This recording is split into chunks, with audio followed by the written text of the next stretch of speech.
Thank you, everyone. It's a pleasure to be here.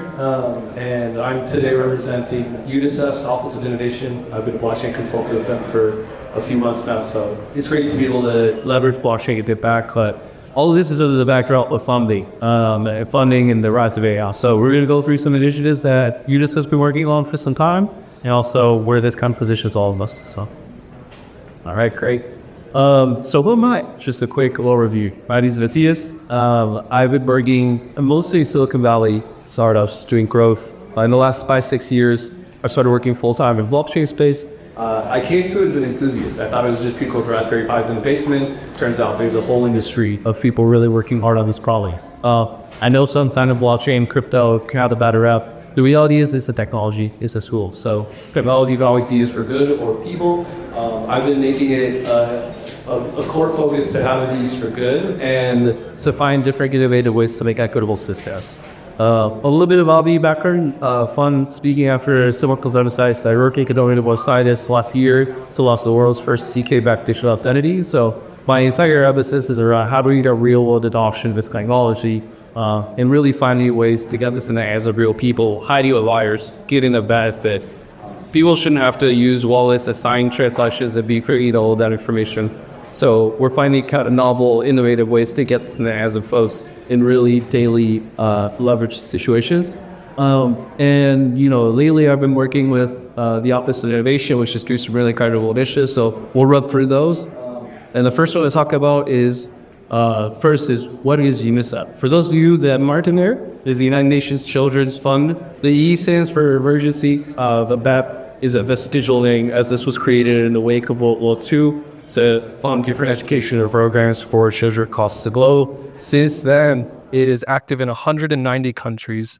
There are 43 projects funded by the Office of Innovation, which is using blockchain technology. And since 2019, UNICEF is actually the longest standing UN organization that is able to hold, distribute, and disperse crypto assets. So primarily it's been Bitcoin and ETH.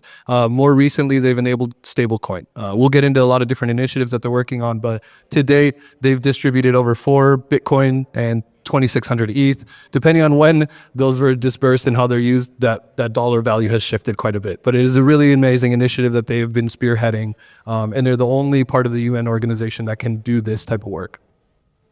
So what is the DRIPS list? I've got the QR on here a few times if you all want to access, but DRIPS is actually a partner of Funding the Commons, distribute and share funds across open source digital public goods. As I mentioned, when I did work with the government of Buenos Aires, we actually created a UN verified digital public goods standard, which is called Cork ID, so I've gone through the process on the back end of how do you actually become a digital public good. It is a rigorous, intensive process built around open source and fair standards. So it's really incredible to see these innovative kind of technologies being leveraged.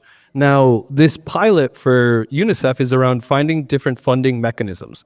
As many people may or may not be aware, funding for the UN has been drawn back, especially by the US, in the last couple of years.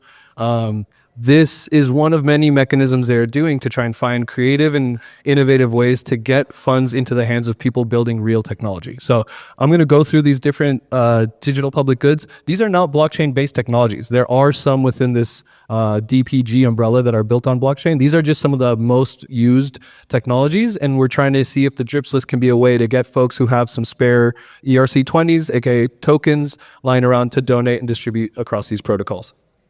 So the first one, Bebo.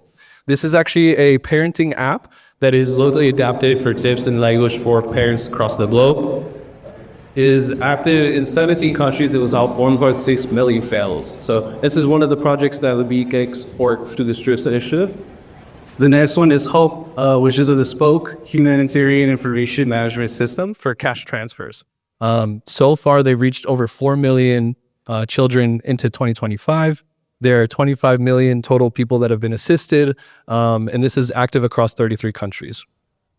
The next initiative is Oki. It's a period tracking app created for girls across the globe, and it's providing advice on sexual and reproductive health and rights. All of the UNICEF projects are really pervasive around topics around human education, health, and support. And this so far has helped 1 million girls in 12 countries. It's a gamified, really incredible application. Primero, This is digital case management incident monitoring for child protection with over 20,000 users. They've already processed over 2 million cases, acted in 70 countries.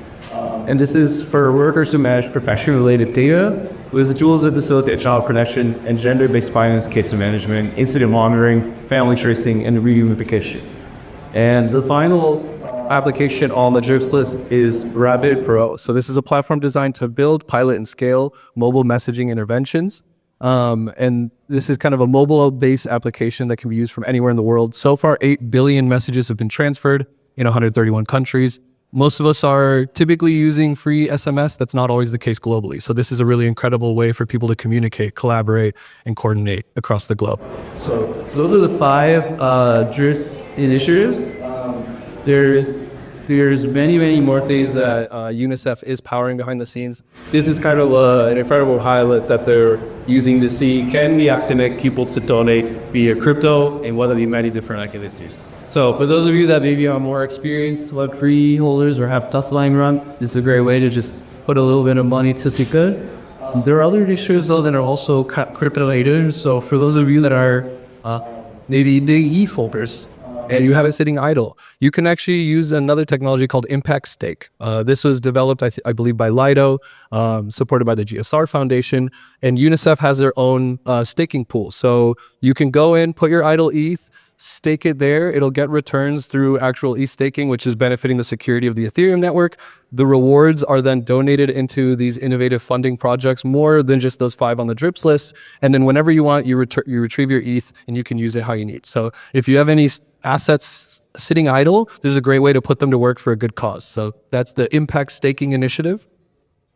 And then this really innovative program called AidLink. The problem is, how do you send money when there's little to no access to internet? Difficulties around dispersing physical cash. The context is that cash transfers are your lifeline.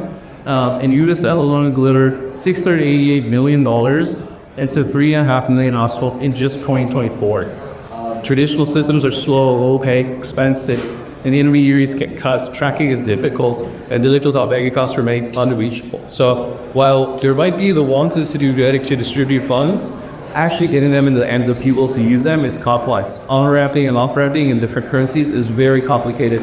And how you make this happen with, 1, physical cash having infrastructure issues to bring, and then 2, with cryptocurrency, you need an internet access, which isn't always accessible in all these regions that do need the most direct support. So this program, AWay, was actually built with 3 different UNICEF-funded technologies. Rusun from Nepal, which provided blockchain infrastructure. Escabi from Argentina, who did the core that I mentioned earlier. They built the digital wallet, and Kotani Pay from Kenya handled the conversion of digital assets into local currency. So what the problem is how do you get the funds to folks? The solution is most of these people can have access to a mobile phone. That mobile phone can access SMS. So they built a behind-the-scenes infrastructure that basically creates wallets and does all the blockchain transactions without having any access to the internet. So now folks who don't even have access to the internet can have access to their own personalized digital bank account, receive funds, disperse them on-ramp and off-ramp into local currencies. It was an incredible learning moment as well, because some of these transactions took 2 days to process for different reasons due to UI. So a lot of this work that the Office of Innovation is doing is to build out different creative systems to try and actually test, learn, and then build something scalable. And one of the other projects that is live and up to date is Karma Gap. So this is an ability for projects to do open grants for open source technologies, track and measure milestones live, and be able to report all of this when relevant on chain. So completely verifiable progress tracking to make sure that grants are distributed and dispersed upon completion of milestones, and help anyone across the globe not only contribute to these projects, but also keep track of, support, and manage these cases. So this is another open platform that's been developed in conjunction with UNICEF and Karma. And it's just really a great way to continue to find innovative ways to leverage blockchain to support these kind of humanitarian programs and make sure that progress is being made and the funds just don't remain idle and have no visibility into it. So, for instance, you can see here, this is kind of the UI there, but you can log in and endorse and vouch for projects. You can work on it. You can see the process, the progress. So, and there's due dates that all of these folks could stay on track. It's a really clever way to leverage blockchain technology to be verifiable tracking of these great workers. So where does this all fit in today's context and where we are here with funded comments? The question of AI is, the Greek card speaker said, it's not coming, it's here, right? And we're already seeing mass layoffs around the globe. We're seeing the replacement of tons of functions, and we're not sure if those are the right functions or not. But it's happening under our feet, and so far these systems are not built to benefit the humans that are doing daily, right? The humans that are actually going to be displaced, replaced. And maybe it's akin to the innovation of the car. This was the footage, shot here said this is the last restaurant trolley. Now we've got these Waymos flying around the city. Change isn't necessarily inherently bad. Change is the constant. But how are we building systems that will benefit humans while this change occurs? So, it is on us to find additional novel mechanisms that will create more equitable systems, verifiable and fair. Blockchain is but one tool that can be the monetary and financial layer to support that.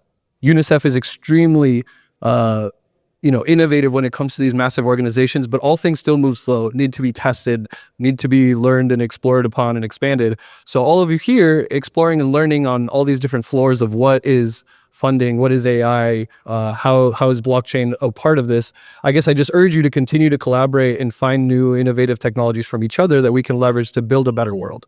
It is on us. No one else is doing it for us. So we are going to have to take the onus to create these systems and push for change and push for policy and push for technology that does benefit the few. And so, at this time, the coordination rails are being built that will determine if this AI surplus reaches the people who need it most. So, thankful to be working with a highly innovative team like UNICEF. This is a constantly changing space and the world is shifting around us. And thank you all for being here and participating in this conversation. So one final call for the drips list if you guys can get it. If not, otherwise, please, I'm happy to chat with any of you about the initiatives that are going on here. All of this is public information. And thank you.